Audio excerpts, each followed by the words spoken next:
Hello, everyone, and you're here for Flower Hour, episode 21.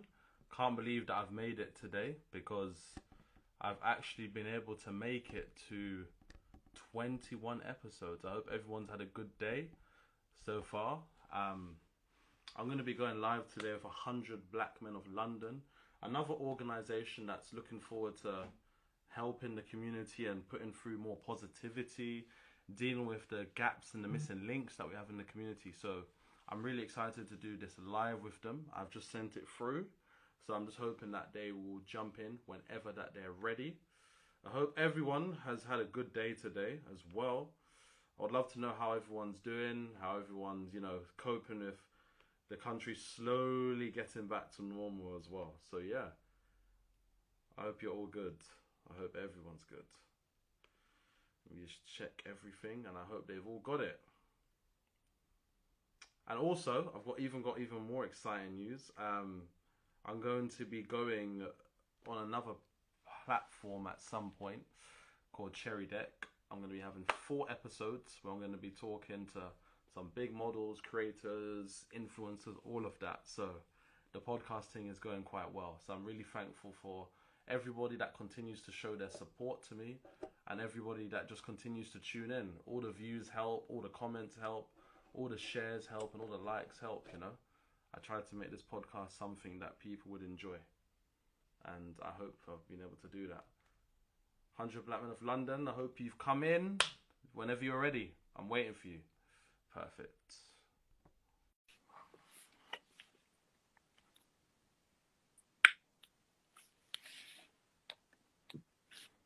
Ideally. Yes, Ola, how are you, brother? I'm very well, Sean, my brother. How are you? I'm good, man. I'm happy to see that you've been able to make it here. Working with tech, Absolutely, moving with everything we got. Yeah, how's your day been? Exciting. Got my son to take the train by himself today, so it was interesting watching from the other carriage, seeing how he's interacting, reading his book and all that. How old is he? It's gonna be 11 in December. So you're doing big boy moves for him to become hopefully an upstanding man. Exactly. What he sees, what he'll be. That's our motto in the 100.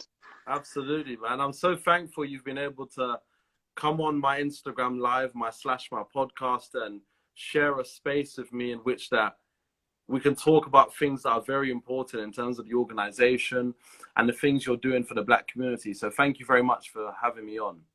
Well, thank you for having us as well. Absolutely, man. So listen, what I'll do, Ola, is I'll let you introduce yourself and the great work that you do with 100 Black Men to my audience. Okay. 100 Black Men is a charity. It started in America in 1963, where men like us, come together about how to improve the community during the problems in America. And it's grown since then. There's over 150 chapters around the world, and London is one of those. London started in 2001. I was registered as a charity in 2004, and we've grown since then. Over the last few years, we've graduated over 100 young men and women of our program. That is each year. The question is, the 100 by itself, for people that do not know, we do a bit more than mentoring, because our vision is to be the leading community organization that uplift our community, at the same time make our young people the best version of themselves. By this, we deliver this from what we call the 4 for the future. This is what we call the 4 pillars of the 100. One of those is mentoring, that everybody know about. The other one is economic empowerment, because we believe we need to be financially independent. We need to learn how to be entrepreneurial rather than being consumers. We need to bring more of that money into our community. Basically, we need to make the Black pound work for what it is. And there's a few activities that are going on under that. We talk about that later. Let me just quickly run through the pillars. We have health and wellness. Health is wealth. We could be millionaires, billionaires, but without good health, it's not going to work. So we educate ourselves what it is to be healthy. What do we need to work with those diseases that might be in the community, like diabetes, sickle cell, cancer. We kind of educate ourselves what to avoid, how to eat well. We also have education. We understand that the government look after academics. We look after everything else. How to pass exams, how to have the right mindset, the growth mindset to know exactly what are you going to school for. How do you educate yourself? Education ourselves about our history. Our history is not in schools right now. Absolutely. People are discovering things that our ancestors have been there for hundreds, thousands of years. So we need to educate ourselves for where we're coming from. Either you come from Africa or you went through the Caribbean or the American route, we do the education so that we, help our young men and women and ourselves, we have that self-identity, we know where we're coming from. Because when we know who we are, then our self-esteem grows from there. So we also have, all of this is underpinned by leadership. Okay? Leadership, we understand that nobody want to be a leader, but for us to make our young people leaders, we need to understand the toolkit we need to be leaders. So within the 100, we teach everybody to be leaders. That way, when we're speaking to people down the street, our young people that we call diamonds in the 100, rather than saying mentees, we use the word diamonds, because we believe it's not easy to grow and be better. As you know, diamond need pressure to grow. The more the pressure, the better the outcome. So that's what we work with our diamonds, in showing them the life skills they need. And we use all the pillars of the 100 and leadership to make sure what comes out is fantastic and what we need to grow our communities for the future. Wow, I could go on all day. I'm putting a pause on it, Sean. I know what it is. I was typing on my laptop, making notes, because I think these are really important and pivotal things. And the one thing that stands out to me currently at the moment is diamonds. Now, when you think of a diamond, as you rightly said, a diamond, it takes pressure. And I think we live in a society now where some people would argue is a little bit more sensitive, and whether the young people are able to handle the pressures of society. How does an organization such as 100 Black Men ensure they find the line between sensitivity and putting enough pressure on your diamonds to help them grow? Reality. We use examples of what's going on around a diamond as part of what we do. If I give an example of our mentoring, we use what we call project-based learning, which is the young people are bringing their own experiences to progress whatever it is we're trying to teach them. Because they are the one living the lives. We have experience how to grow them, but they know what they're going through. And part of what we're looking at is, every time they come for our session, there's a takeaway. But we want to see how what they've seen or what they've learned or what they've taught themselves in that session, how that is working forward for them. So at the next session, we're going to do a review to say, okay, how does that affect you? Within the 2 weeks, within our session, our mentors call up the diamonds and the parents to find out, okay, you know what you've learned last week about maybe relationships, maybe self-esteem, how have you used that? Some use it, some say they haven't used it. Life is what it is, but most of them use that. And then we use those experiences to review what we're delivering and use that to educate the whole diamond set next time they come in. So I suppose whilst you are able to put pressure on them, you also ensure that you have a learning where they can check if the outcome has been beneficial or not, and you review it, which I suppose in hindsight, it's something that not many people do. They don't sit down and think about the way things have affected them.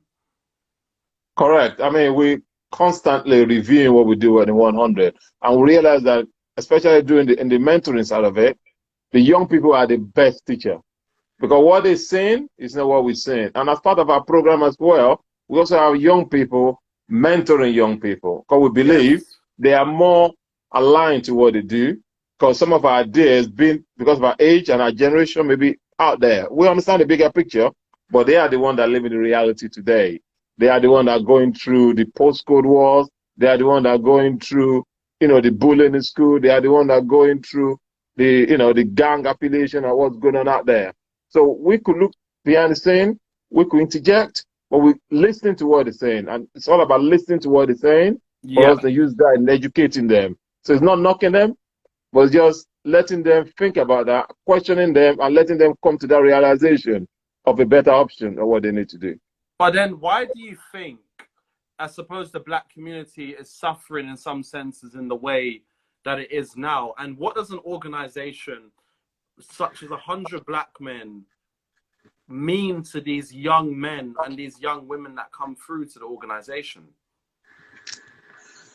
All boils down to self-identity. You need to know who you are, then you know where you are going.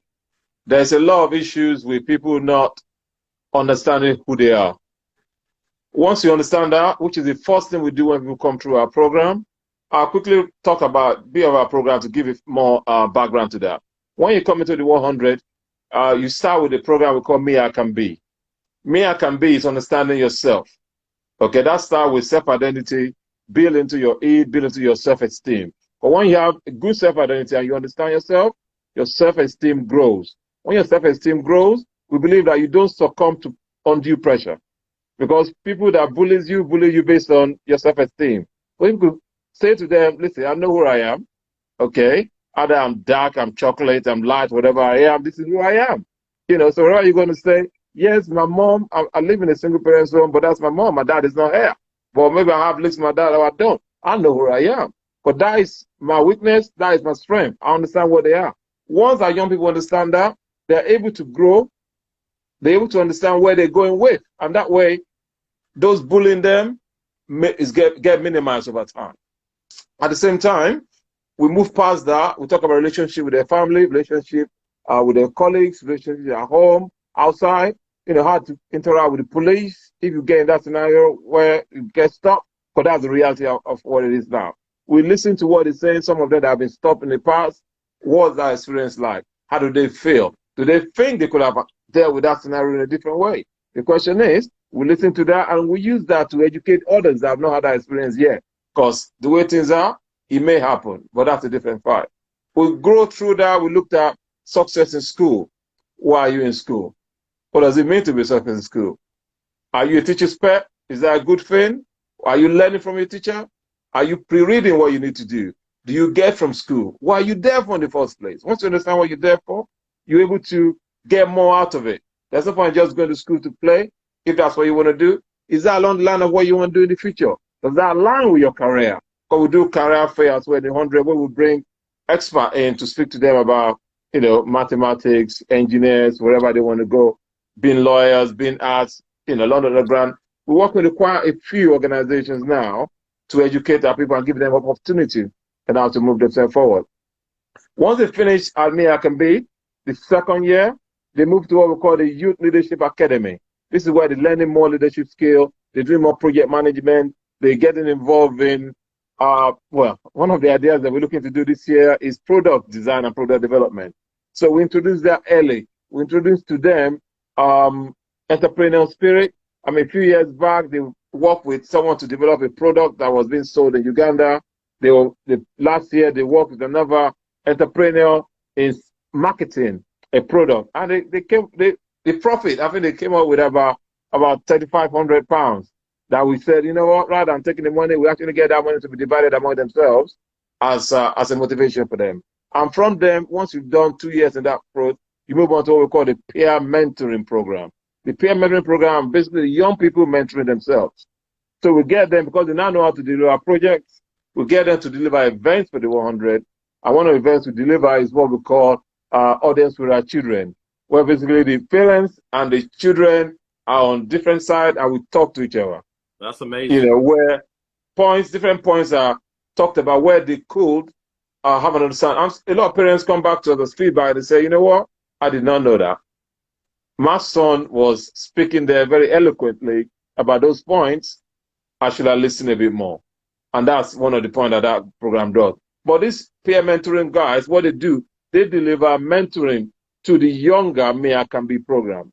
And you can see the confidence in these people when they are delivering their program. They're planning it, they're walking through it, they're doing their rehearsal, and we have great confidence in them that they can do that. I mean, over the last few years, some of these young people have started their own business as motivators.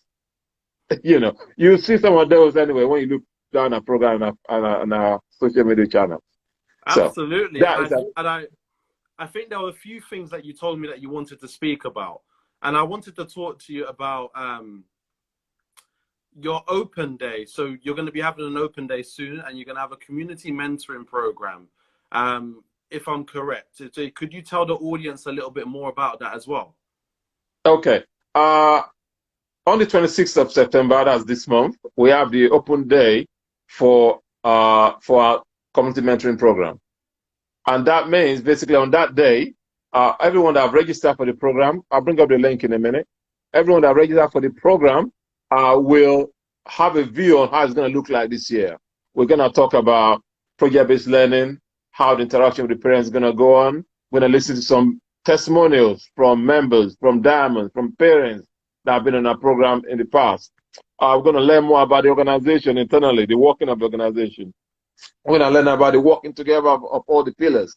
And what does that mean to the parents? What does that mean to the mentees? I'm going to talk about what do they want? Because each parent and diamond that's coming on our program will be interviewed to understand where are they right now?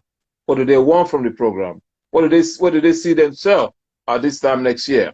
For those that have been on the program before, what have they gained so far? What else do they want the 100 to do that we did not cover for them last year? We understand about the COVID restriction. Okay, what else could we do? The question is, at the end of the day, we then have materials to share with the mentors that are working with these young men and women moving forward. So it's a great day to register for that. And materials of that should be on Instagram and on social media. I'll bring up the link shortly so that we'll see what that looks like. Okay.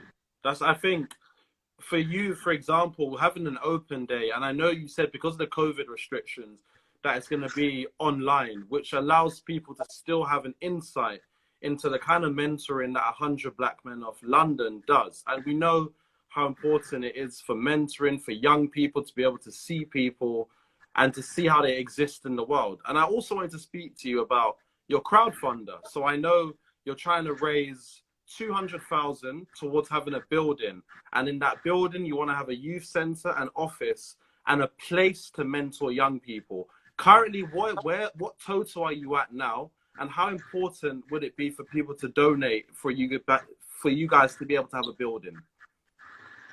Okay, there's a lot that we've been doing. We've been working in collaboration with universities to get places. We realized in the community over the last 10, 15 years, there have been a reduction in where our young people can go and be who they want to be. So part of that have motivated us that we now want to own our own building. And a lot of things are going to happen to the building. We want to run a youth center out of the building. We want to have a music studio in the building. We want to have an office space that we share with like-minded organizations in that building. We want to have a place where we could congregate and basically improve our young people in there. So our mentoring program, we're working from the building. So rather than the reliance on other organizations, we'll be able to do that on ourselves. And by being able to do that ourselves, that independence allows us to do far more than we're restricted to do right now. So planning will be more,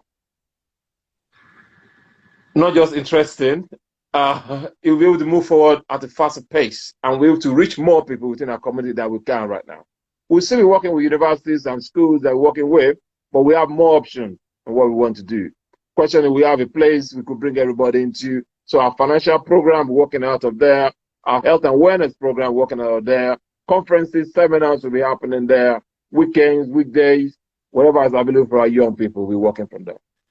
And when you think about the importance of youth centers, so we know that under the government, many youth centers have been closed down. And typically youth centers are not going to be able to do as much as they once did. I know having a youth center for your organization is going to be pivotal.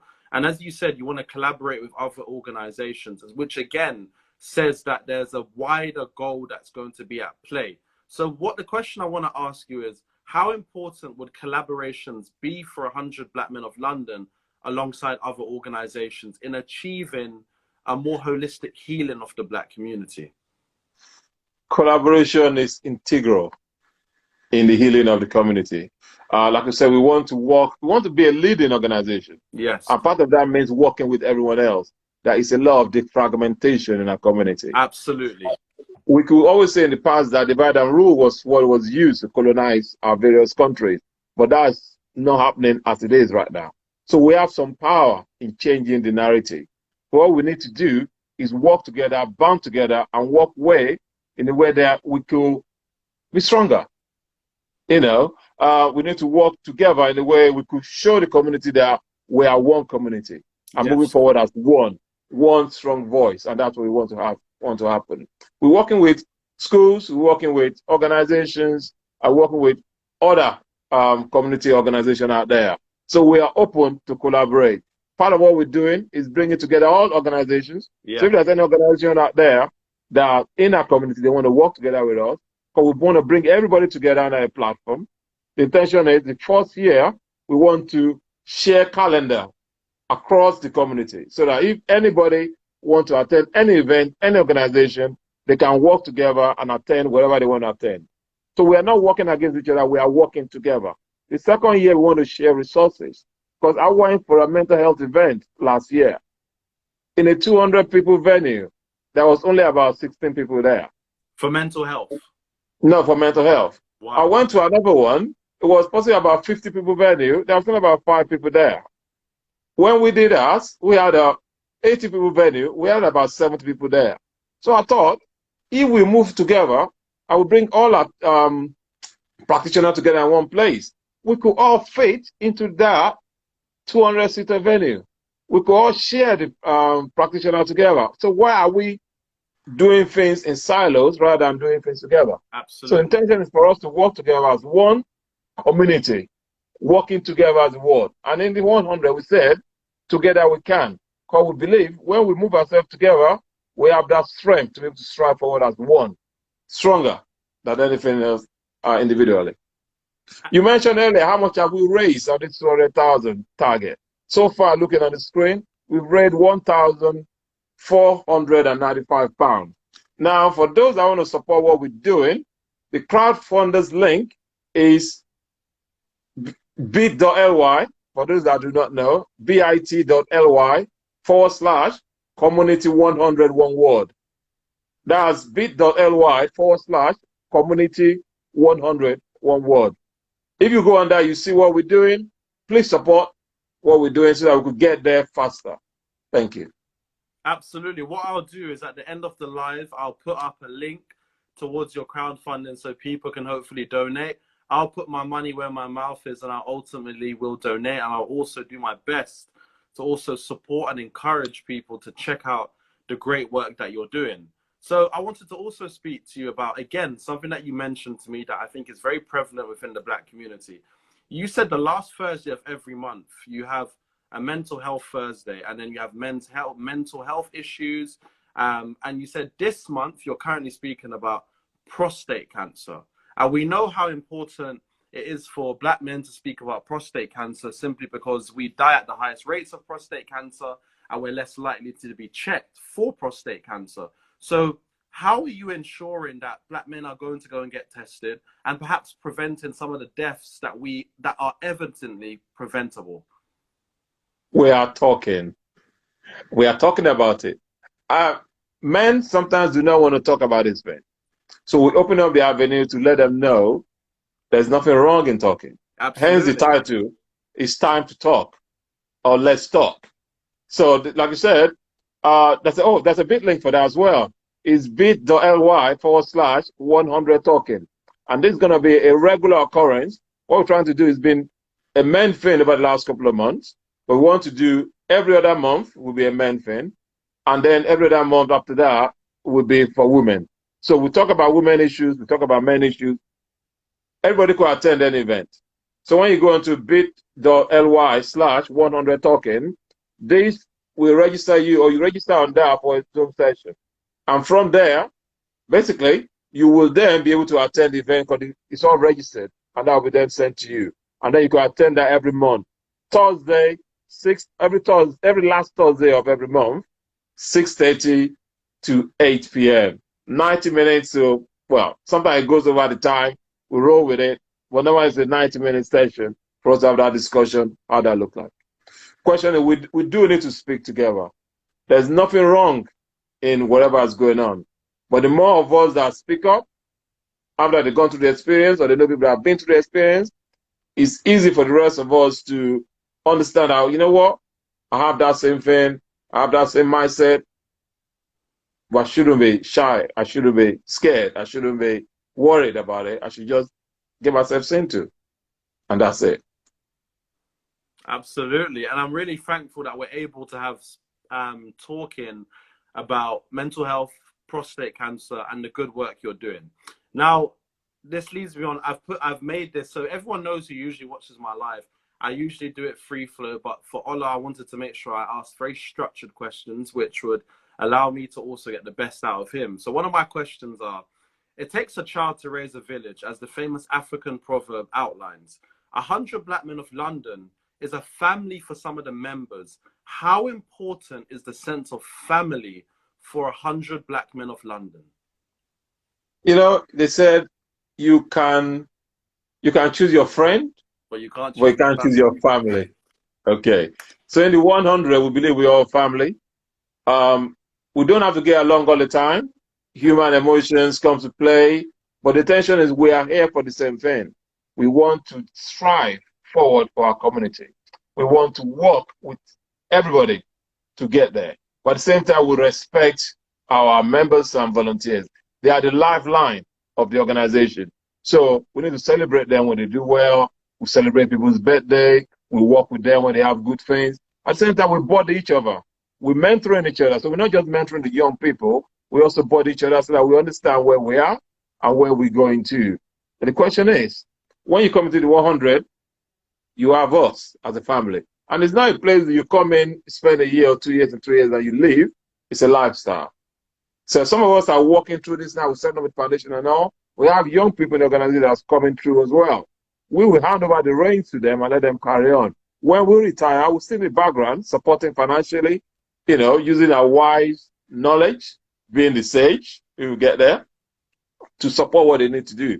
But it will be a lifestyle. We'll be here, and when that time comes when we retire, either we choose to retire in Britain, or go somewhere in the Caribbean, to Africa, to Europe, find somewhere warm, and we're sipping whatever drinks we're going to sip at that stage.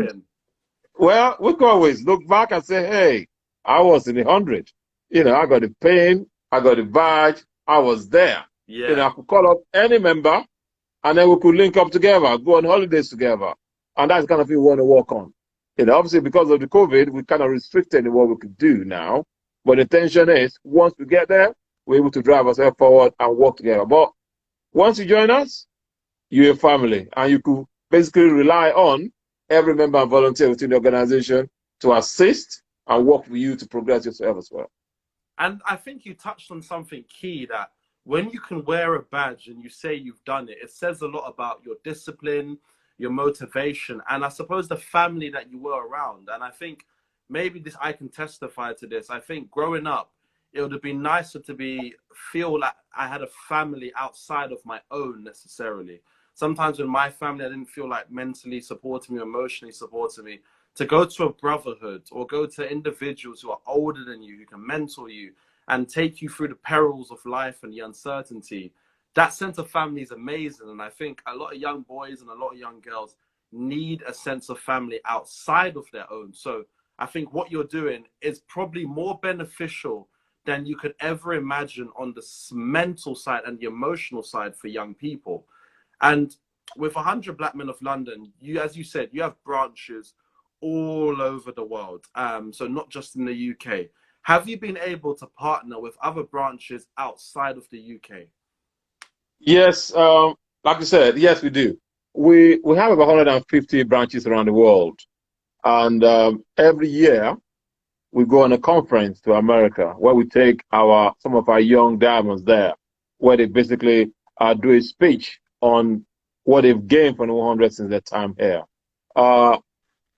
What we're looking to do, which we are restricted for COVID, is an exchange program with various American states. Because basically we have 100 Black men chapters in every state in America. And they all want to do an exchange program with us. And that give our diamonds the opportunity to basically go to America, spend a week there, spend 2 weeks there, see their culture, see things, gain friends for life, pen pals, video pals, whatever they look at, based on their opportunity and experience when they are there. So we do have exchange programs that plan to happen there. We also have events. Now that we are working online, a lot of our events actually have the American cousins jumping on and giving us a view of what's going on in the States. Some of the events as well, we jump on as well for to share those with us for us to see what's going on in the States. That gives us the fact that the experience of the Americans and the experience of the British is actually quite similar, and that allows us to do what we need to do. Oh, wow. And when you think about the possibilities of having an exchange program, how exciting is that for you, Ola? Sorry, can you say that again? When you think about the possibility of having an exchange program where you can put a child from the UK over to America and maybe a child from America over in the UK, how exciting is that? Very, very exciting. Just like you mentioned earlier, when we are growing up, if we have such opportunities, imagine what we could have done with that. We realize that there are opportunities when young people come together, they can grow different ideas from there. When you expose people to ideas, to opportunity, those scenarios, they can always get better. Yeah. So we're excited for when this COVID restriction is minimized, and then we could do better and then work with what's happening. Yes. The question is, the future is very bright. You know, sky is not even the limit, as I say, the 100. We don't reach for the star. We reach for the stars with the guarantee that we touch the skies. Yes. So everything's going to happen. Man, I'm so excited at the possibility of a kid going to America and experiencing the opportunity. Some people say that America is not the safest place to go right now. So hopefully you guys can go somewhere else. So I want to ask another question. This is based on my own personal feelings. I feel black men are doing better. They are more supportive, building themselves up. How has 100 Black Men of London been able to continue this positive trend? Part of what we've seen in the community is men not being in the life of the children. Men have a critical role to play, just like mothers and women have critical role to play. But together, it makes them stronger. That joint relationship is always better than a single relationship. And part of what we're trying to do is to get men to take a position of responsibility. Absolutely. Which is what the 100 is for. When you are responsible for something, that responsibility cascades through your life. And we're trying to make our men like that. The question is, when you come to the 100, we expect you to stand up and take ownership of what you've done, stand up and have that moral courage to be able to put goodness into the life of any offspring that you put out there and all other offspring that are around us. Like you mentioned earlier, it takes a village for us to grow ourselves. So together, when men come together to do something, but in the 100, to be a member, you need to pay a subscription. That's a £20 subscription. Women don't need to pay that. They do encourage them to pay contribution. But men, it shows willingness and commitment into what they're doing. When you think about it, for members, was a joke someone said was, what? You mean I have to pay to help? I have to pay to help someone else's child? But that is the commitment of membership between the 100 Black Men of London or 100 Black Men International. We pay to be part of this because we have that commitment to do more in the community. Yes. So the benefit we get in is that we are growing, we're getting better, and we see the improvement of what we're doing in life for the young men and women and the families that we're working with. And when you think about, for example, some of the young people that probably come through to the organization, could you give me an example of when you've seen a child, a boy or a girl, come through and you've seen them in a low place, and then when they've left, have they become a better person and the best version of themselves? If there's an example, could you outline that for me? I'd love to hear. There's a few. Okay, this one. We had a young man that used to come to our program. He and his cousin comes, they live in the same house. She always arrives on time, but he's always late. Yeah. We didn't get it at that time. The cousin won the Diamond of the Year, so went to America for one of the events. And when she was giving a speech, basically what the young girl told us was, the only place where her cousin respect men was at the 100 Black Men of London. Oh, wow. And that is the reason why he keep coming every 2 weeks for the program. Apparently, because, like I said, we don't know everything that's going on. We've changed our program now to kind of have more understanding.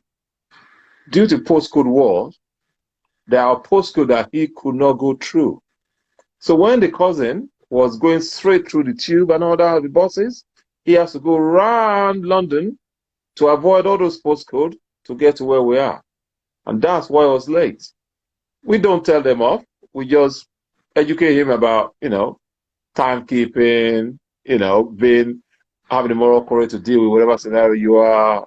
That's what we're dealing with it along that way. Because it's not for us to tell people, it's for them to come to that realization themselves. But it made us realize that, whoa, he was still coming. It was taking him 2 hours rather than half an hour to get to us. But he was still coming. Now, that young man is now in university, finishing a degree in engineering. Wow. The question is, sometimes when these young people come, they don't want to be there because they used to playing PlayStation on a Saturday morning. But when they start to come, they see and they get hooked and they realize that a bit of fun, a bit of learning is happening at 100. It's life skill. These are skill set they could use day in, day out, and they could see the result of exactly what they're learning, which is great. Yeah, you're right. But there's lots of examples like that. I'll give you a funny one that one of my ex-presidents spoke about. There was a young man he mentored. And the young man, he met him down London Bridge. They were walking together. Well, not walking together, but they met during lunchtime. They would normally meet, open area, lunch and all that. So there was one that he told him, oh, my job was finished. They made me redundant. So I'll be leaving. So I'm not going to be seeing you for a while. So I'm leaving in a couple of weeks or whatever. So a few days after, I realized the guy wasn't feeling himself. He's always carefree kind of stuff. So he asked, what's the matter with you? He said, well, no disrespect. I wanted to ask you to give me your CV so that I could, show it to my directors. There may be a position there. So he said he hit him right in the heart. In fact, this was the young man he mentored about 10 years before that. This young man is now in a position to offer him opportunity for a possible job. And that's the way life goes. The question is, that diamond has now been polished, is now shining in a career that could now offer benefit to others.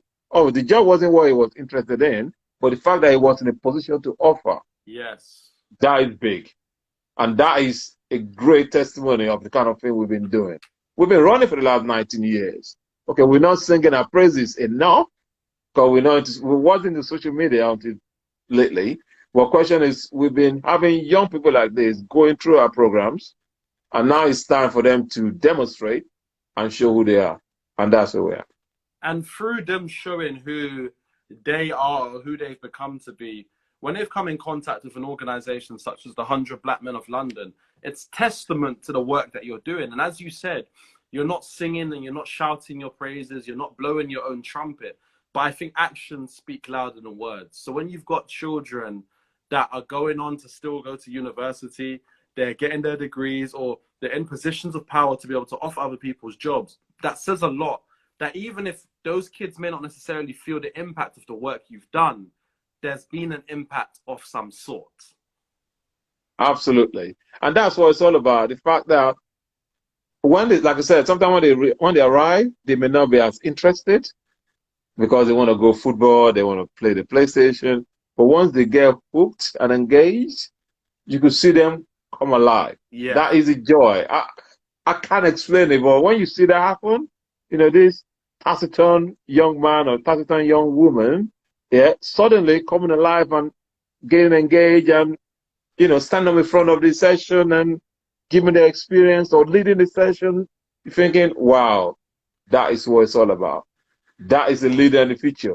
I have a confidence now that we've done a bit, and from there, it's like sowing a seed that is germinating and it's going to grow into a big, massive Iroko tree. Absolutely. And I think I've seen a quote that says, when you plant a seed, you don't take the soil out and expect the seed to suddenly have grown to a tree. It takes time. It needs to be watered. It needs to be nourished. It needs to be taken care of. And I suppose 100 Black Men of London epitomizes this mentality best. But have there ever been moments where you've been concerned with the growth of a particular seed or a diamond? Yes, many, many times. Um, when we can, because it's a volunteer organization, so our Yeah. members have their own job. Some of them go outside of what they need to do and they help out. We have young children that having issues at school that we have to support, that we have to give references for, that we have to, work with a bit more extended outside of our community mentoring program. So we have to get extra license to do things like that. We need to get extra sign-offs with the organization, with the parents, and with the mentors to do. So we all tend to have things like that going on, but that is part and parcel of it. You don't throw out the child with the dirty water, as they say. You don't throw the baby So out with the bathwater, with right? it, exactly, Yeah. something along that line. You don't throw out the baby out with the bathwater. So the question is, when things like that happen, we focus more attention on the young man or woman and realize that, okay, let's have an understanding of why this person is there. We have a wealth of mentors in the organization. We have safeguarding in the organization that could then do a review in that scenario and say, okay, how can we better engage? Yes. How can we better assist? And if we cannot, who can we signpost this young person to? Yeah. We have Westside Academy, we have Manhood Academy, we have ACN, we have a few other organizations in the community that are doing similar to what we're doing.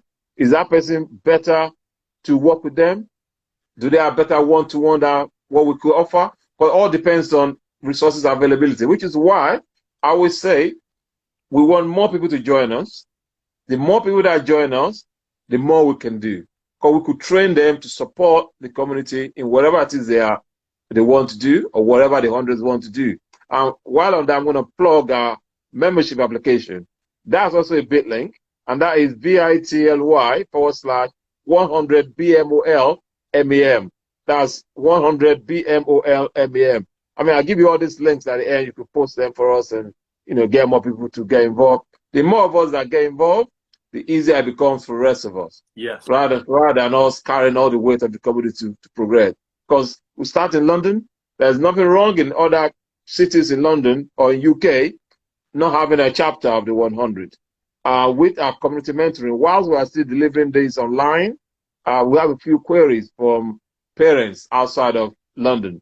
While we're online, we will support them. Because initially, until COVID restriction is over, or we could get a venue that we could deliver and make it COVID safe and COVID secure, we are going to offer our community mentoring online for now. So anyone that want to jump on can jump on. But once we start face-to-face, we need to have a review on how we're going to do that. Because we believe face-to-face is normally better than online. Because the engagement is easier. You can read the body language better. You can engage the young people better. But the skill set we need for online is different. We need to be more animated. It is working. But preference is always face-to-face. But because of where we are, we make do where we are right now. And I think, irrespective if you're able to meet someone in person or you're able to do it online, I think there's still an impact there. I think COVID has really changed the landscape and in the way organizations such as yourself, volunteer-led, run. So I'd love to know, how many volunteers do you have in your organization at the moment? And how key have they been to allowing 100 Black men of London's vision to be enforced or to be, seen out? Right, we growing slowly. We need more people. Over the last 2 years, we've grown from 43. As of last count, about a month and a half ago, we have about 57 members that are active, running within the organization. We then have another 40 odd going through probation. Because before you join the 100, you go through a probation where you assess the 100 to see if it's a fit for what you want to be. I've said that we also assess you to see if you are a fit for what you're trying to do. So we don't want you to join and then leave.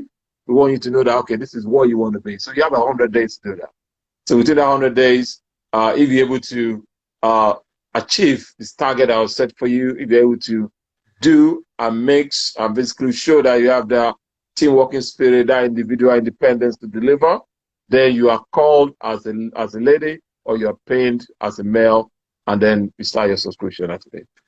I shouldn't forget that. No, absolutely. And I think volunteers sometimes, they put in so much groundwork and they could be doing other things. So I suppose when you think about a volunteer and the great things that they're doing, it says a lot about the hearts and the minds of the people you're attracting at 100 Black Men of London. How hard is it to, I suppose, have to reject somebody if they don't match the 100 Black Men of London? Are they able to come back and try again at another point? Yes, they can try again. I mean, we rejection happens over time because we tell you how it is. You need to make a decision in where you want to be. It's rare that we reject outright, but we also need to do what you call safer recruitment, because we do a lot of interaction with young people. So we do DBS checks. Yes. So if you have issues with DBS checks, that could be the reason why they're being rejected. If they have issues with other things along that line, if they don't want to do what they already need to do. But the point is, we work together as a family. Yes. We need to rely on one another. So if within your probation, you show you are now reliable, you'll be given an extended probation. And if you're going to extend it for so far, we don't normally send people off, but if you are not engaging, then we disengage as well. Because we are busy doing what we want to do. We want people that want to be here to do this. Because we don't want to be looking behind us all the time. We want to be driving forward. Absolutely. So once you're working with us, we expect that once you pick up a task or something to do, you can do it. And if you cannot do it, it's not a problem. You need to communicate that. Communication is key in what we do. If you don't understand how it's done, then you'll be trained in how that is done so that you could do it better. But the last thing you don't want is for someone that picks something up to do, don't do it, don't communicate.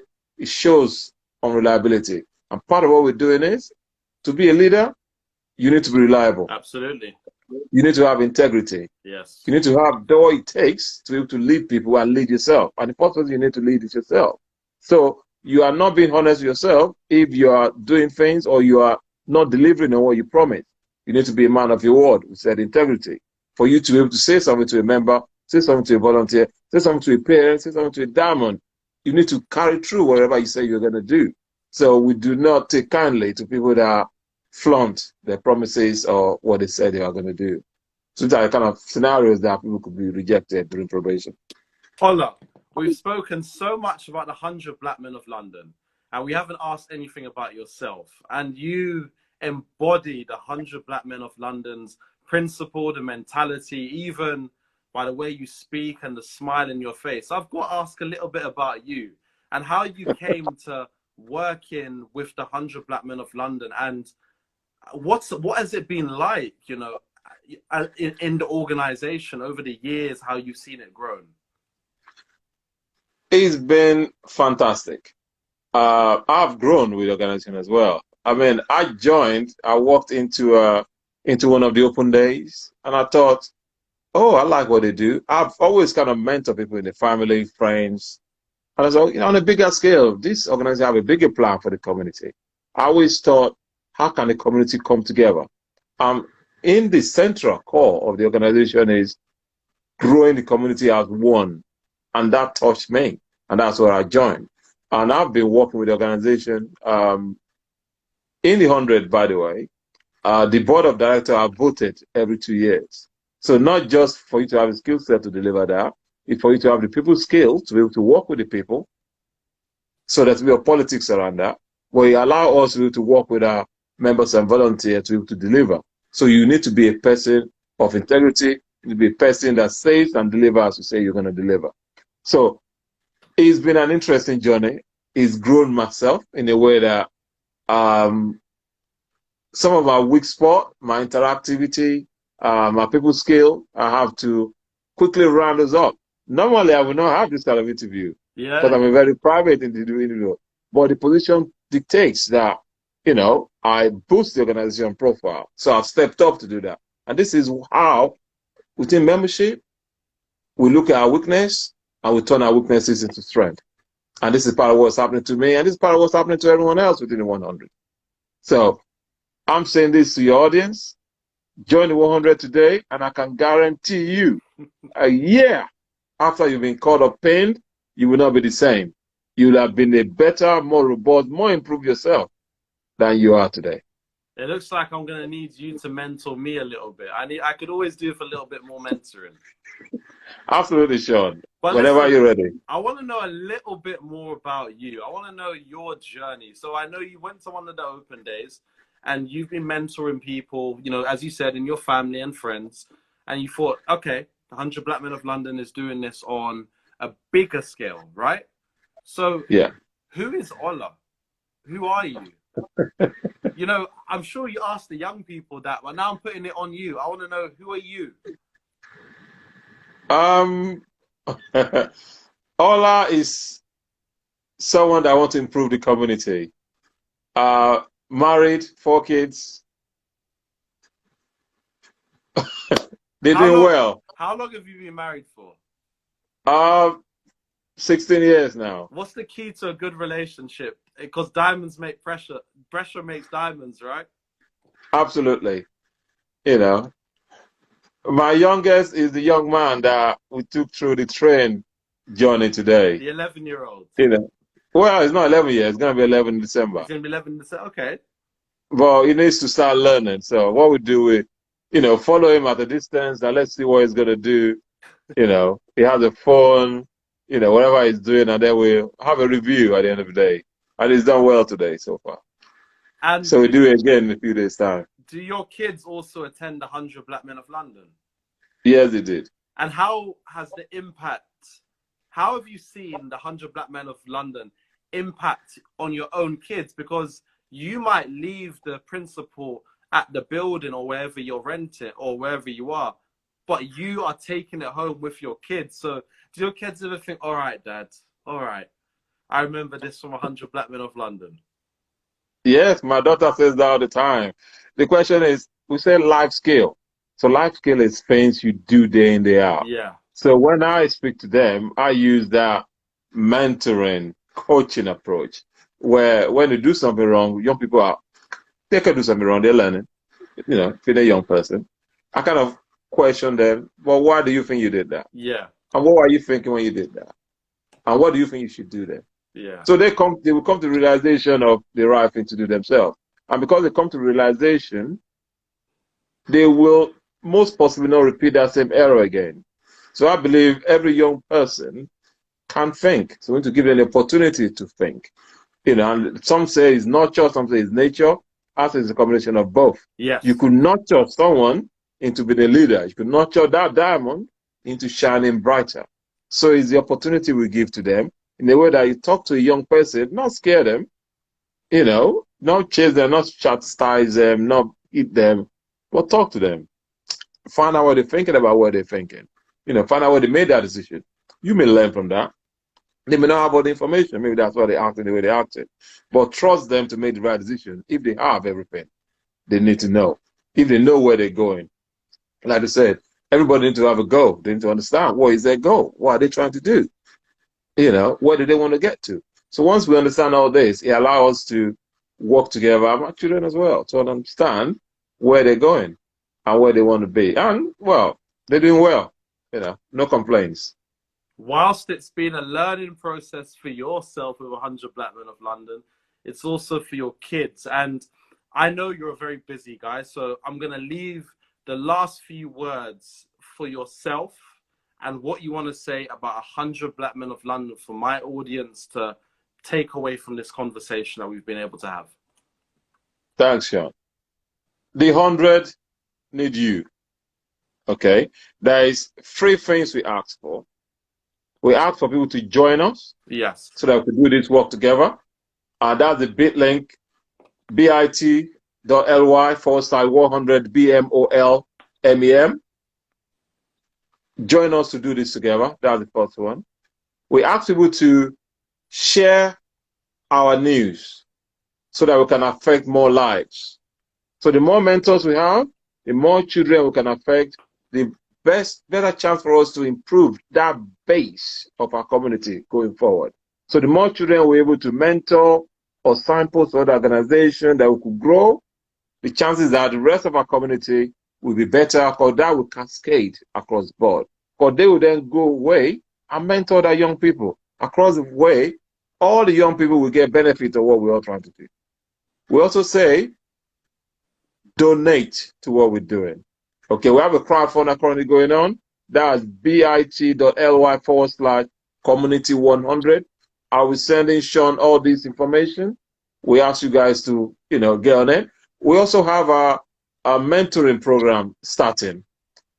If you have children between the age of 10 and 16, please register.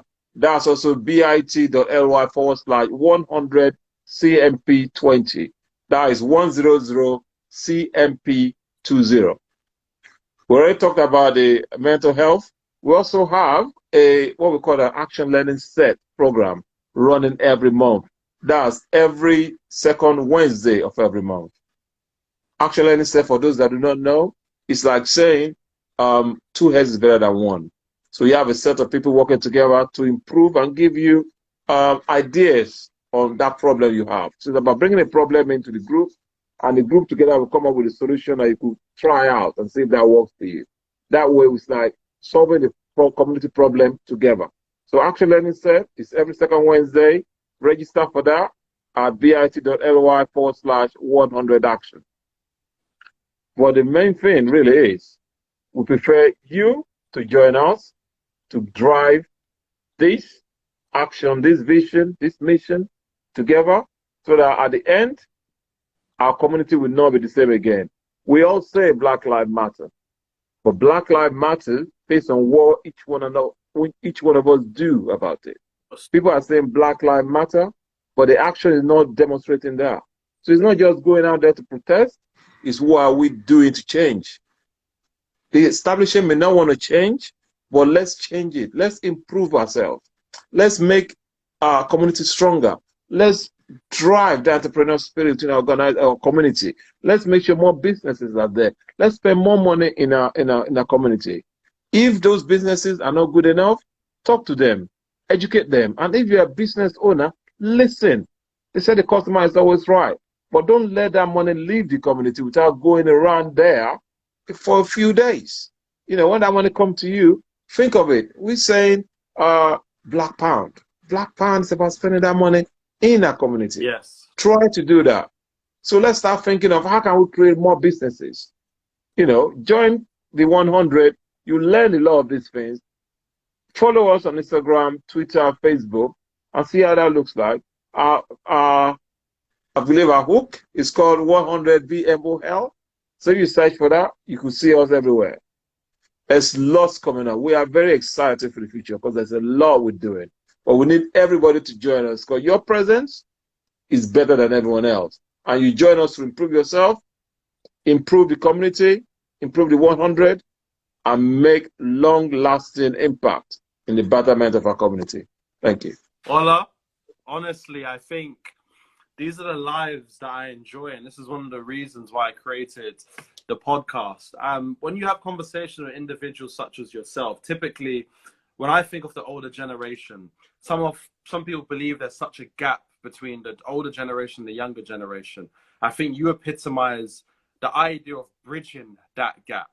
And I've got to say a really big thank you from my heart, my soul, my essence, and my being for the work you are doing. And I can only imagine the amount of people that will look back on this and realize we need to do more, and we need to do a lot more as a community. And as you said, if Black Lives Matter, then our action should matter towards the Black community. Honestly, I've got to say a really big thank you for letting me interview you, because I know at first you're a little bit hesitant, and now you seem like you've warmed up. Well, you worked with me, sure. Yes, you helped. I try as best as I can. I want to use the opportunity also to thank the members and volunteers of the 100. I'm just a facilitator. They do all the work, and they all working hard. Yeah. So from the bottom of my heart, I'm very proud of each and every one of them. They're doing great work. So thank you. And together we can. Together we could drive things forward and achieve all that we set to achieve and make the 100, our community and ourselves, the best versions of ourselves. Ola, thank you so much. Honestly. Thank you, sir. I know you're a busy man. You got the family, you got, the kids and the missus. You got to spend time with them all. So I'm going to let you go. And I hope to everyone that's watched this live, they've enjoyed it. Share it, comment, go and support 100 Black Men of London and the great work that they're doing, because genuinely it matters. And also to contribute towards their crowdfunder, to having a building. Those are the things that are most important. And that is something that they're going to need. So Ola, thank you. Thank you, Sean. And we will talk soon. Thank you. Have a nice day now. See you soon. Bye for now. Bye-bye.